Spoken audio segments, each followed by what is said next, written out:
Spring is late in coming to Yellowstone National Park, but the bison are out and a hunt is already underway.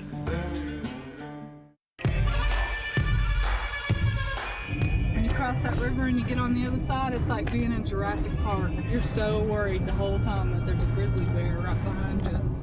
Carissa Krice and her sisters have driven across 5 states to Montana's Rocky Mountains, and they believe they're well equipped for the dangers they may face.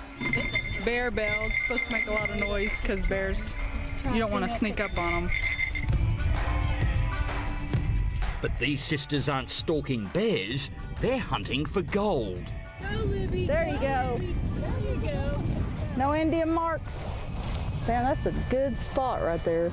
Yeah, if he's carrying 20 pounds of gold, 22 pounds of gold, and then he had to walk back to his car and get 22 more pounds, and was carrying a digging shovel. What's brought these sisters here are clues to the location of a treasure chest hidden by an eccentric multimillionaire named Forrest Fenn. There are hundreds and hundreds of gold nuggets in that treasure chest. 2 of them are as big as a chicken egg. I wanted it to be visual enough to strike somebody's fancy, somebody to tell themselves, yeah, I'm going to go look for this. Forrest Fenn's autobiography, The Thrill of the Chase, provides the only clues to the hidden gold. The treasure map is a riddle, spelled out in the lines of this poem. Begin at where warm waters halt, and take it in the canyon down. Not far, but too far to walk. Put in below the home of Brown. From there it's no place for the meek. The end is ever drawing nigh. There'll be no paddle up your creek, just heavy loads and water high. Hey, I'm gonna take a flashlight. No, I have one of those in the car. This is a good one. For almost a year, the Krice sisters have been trying to make sense of Fenn's enigmatic verses. You've been wise and found the blaze. Look quickly down your quest to seize, but tarry scant with marvel gaze. Just take the chest and go in peace. Forrest Fenn's poem has captured a nation's imagination, sparking a treasure hunting craze that spread from coast to coast. For those caught in the grip of gold fever, it's a race against time to crack the code. Oh man, what a view. You need this. Come on, show me where it's at. In New Mexico, 1,000 kilometres to the south of the Krice sisters, Dale Neatsman is on his 37th expedition to find the treasure. So, what I'd settle for up here is a nice petroglyph, some kind of Indian rock carving that says the treasure is here. For Dale, cracking Forrest Fenn's cryptic code has become an obsession. Look at this stuff. Look at how broken up it is. Now, if there was a blaze, you know, like that igneous rock coming down, an intrusion in that stuff, coming right down, right to that cave, man, you'd find me in that hole in a second.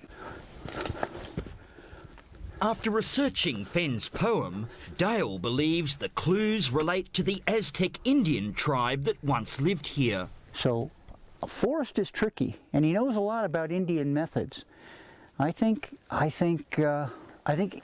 if you find the place, if you find the blaze, you're going to spend a lot of time finding his hidey place.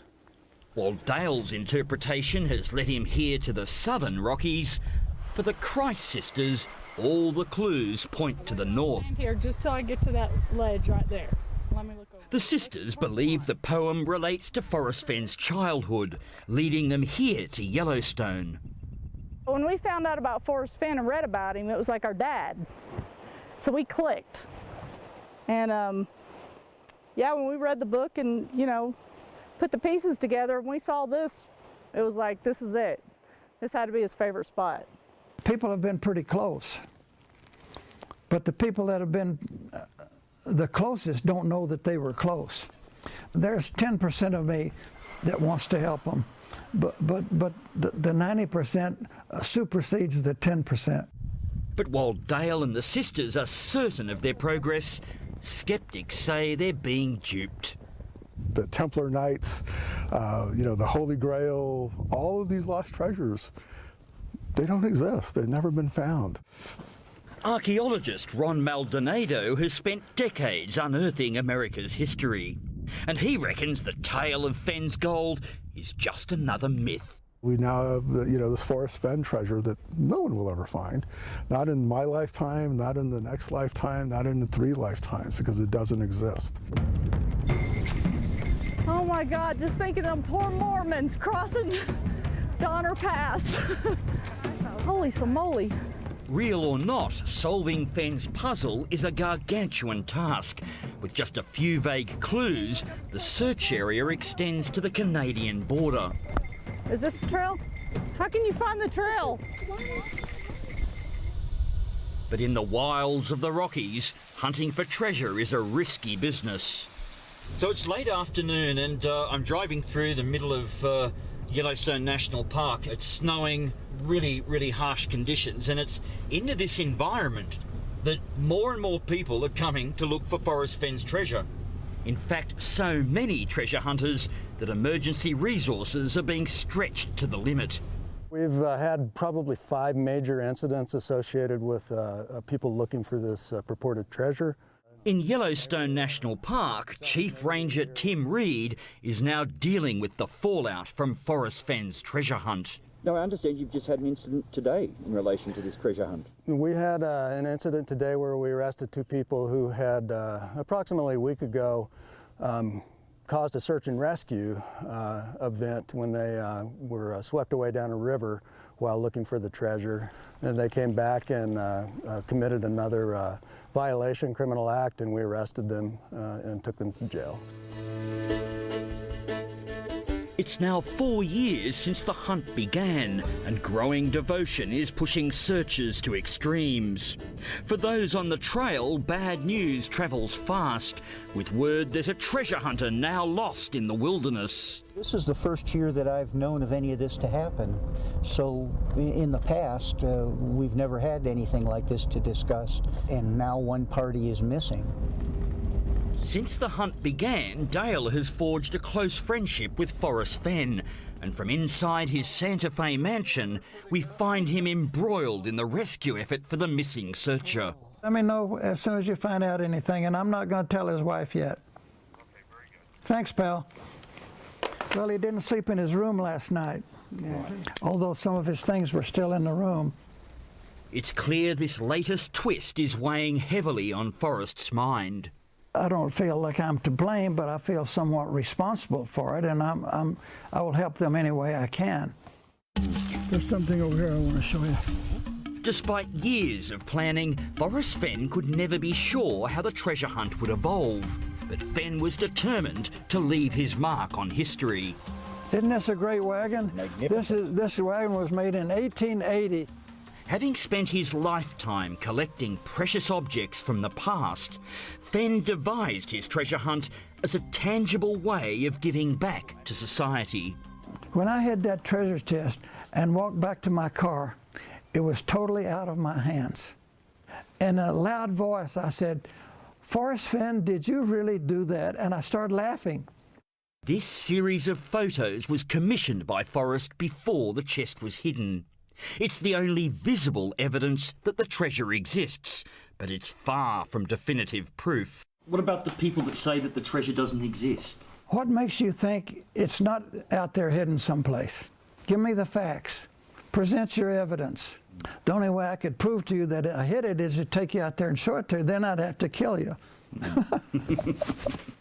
A tour of the Maverick Millionaire's Sante Fe mansion lends some credence to his story. His walls are a wonderland of ancient artefacts.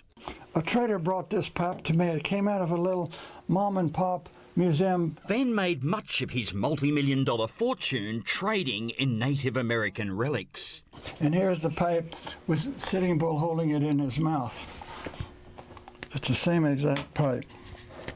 In New Mexico, Fenn is regarded as a modern-day Indiana Jones. He even bought the ruins of an Aztec village and dug up its ancient riches for himself. Are they incredibly expensive as collector's items? $35,000. Right. Forrest's workshop contains one of the most impressive private collections of Native American antiquities in the world. This is a typical size of an arrow point. But some archaeologists regard the stockpile as private plunder. Some people have called you a looter. How do you respond to those sorts of claims? Well, I don't respond, but the definition between a looter and an archaeologist is that one has a permit and the other one doesn't. Archaeologists don't like anybody that has an Indian ruin on their land and excavates it, unless they have a PhD in archaeology. But the law's on my side. The law says I can do what I want to on my own land. But Forrest Fenn's zeal to dig up the past has appalled Native Americans. I think he's done not only Native America, but I think Americans in general an injustice by doing this, by kind of sending this message of there's a treasure out there, go get it. Archaeologist Ron Maldonado works for the Navajo Nation, the largest Native American reservation in the US. He's brought me to the Chaco Canyon, a World Heritage Site containing the remnants of an Aztec civilization thousands of years old. They're just potsherds, you know, just look at it, it's nice, it's pretty, and then leave it alone and walk away from it, you know, because if you don't know how to use it, you shouldn't take it. Let alone dig up buried treasure. Exactly, let alone dig up buried treasure. Chaco is one of several cultural landmarks targeted by reckless treasure hunters, trespassing on Indian lands, digging for Fenn's gold. If you get caught doing this and you have your brand new 2014 four-wheel drive vehicle, guess who gets to keep it? You know, law enforcement, or, you know, in the case of Navajo, me. I've said in my book that the treasure is hidden in the Rocky Mountains north of Sante Fe. And I'm not going to tell the Indians that it's not on Indian land. I'm not going to tell the Forest Service it's not on Forest Service land. I'm not going to tell some rancher out there it's not on his land. It's in the Rocky Mountains. And I'm not going to narrow the search down. But as Fenn's legend grows, so too does the potential fallout. And as this wily 83-year-old has discovered, it can sometimes get personal. I've had about 4 or 5 threats. This one guy says, tell me where the treasure is right this second or I'm going to kill you. I've called 911 3 times, arrested people at my front gate. Police say Kevin Fulham was parked at Fenn's house yesterday and refused to leave. Fulham allegedly confronted one cop, and then he was arrested for aggravated assault on a peace officer. Although he anticipated a lunatic fringe, Forrest has been shocked at the extent of their deranged behaviour. I've had people told me that they were going to go to Temple, Texas and dig in my father's grave because of my treasure chest. And I remind them, you know, the treasure chest is north of Sante Fe. I've had 10 people tell me they're going to dig in my father's grave. In New Mexico's backcountry, I've been invited to attend a special event called Fenn-Boree. It'll attract a lot of searchers. A lot of them will be very obsessed with the treasure hunt. After hours of traversing remote desert canyons, I soon discover that the defining line between curiosity and obsession is as elusive as Forrest Fenn's gold. Everybody say treasure. Treasure! You convinced it's in New Mexico? I'm convinced it's in New Mexico. The chest has been taken by space aliens. My husband, he's right over there. He knows? He knows where it is. Who's your buddy that helps you out while you're treasure hunting? Oh, this is him right here. Oh, wow. Why doesn't he just, like, go and get the chest? If we ever find the treasure, I know he's not going to stab me in the back. In the middle of their camp, a shrine has been devoted to the man they call the master puppeteer. But even amongst his most devoted fans, nagging doubts persist. Mr. Fenn may have just put the chest away and not hidden anything, for all we know. I don't think Mr. Fenn would do that, but he could have. Up north, the Christ sisters have no room for such doubts. This would have been a good spot. And this is where I'd have put it. Forrest, you should have put it here. As they move deeper into the mountains, the women constantly scan the landscape for physical matches to the clues from the poem. Heavy loads and water high. And after that, you see the blaze. Look around, let me see if you see a blaze. And what makes you think it's maybe on this side? Because it had to be easy. Because we didn't find it on that side. It's a pretty good walking trail through here in the spring. You know, everything fits so much here, you just really have to go through every rock until you find it, don't you? Just got to find the blaze. The sisters are reluctant to leave any stone unturned. Despite the constant disappointments, it only appears to strengthen their resolve. I feel like it makes us more anxious to find it. Yeah, don't like, go away. Come on, we've been out here so many times. We got to find it. And every time we come out, we find something that seems to tie us into the poem just a little bit more. Yeah, and the more exploring you do, the more closer you feel like you're to it. Yeah. None of us have found the treasure, but we found little treasures on the way. We found places that we never would have bothered to go to that are pretty interesting and pretty fascinating and beautiful that we would have never seen if it hadn't been for Forrest's treasure hunt. But perhaps the biggest reward of all is reserved for the only man that isn't looking. I love the fact that I'm the only one that knows where it is, and that I've started a fire under the imagination of a lot of people. I mean, I'm 83 years old. I may have a few months yet to live, and if nobody finds the treasure, I promise you, 1,000 years from now, that people will still be looking.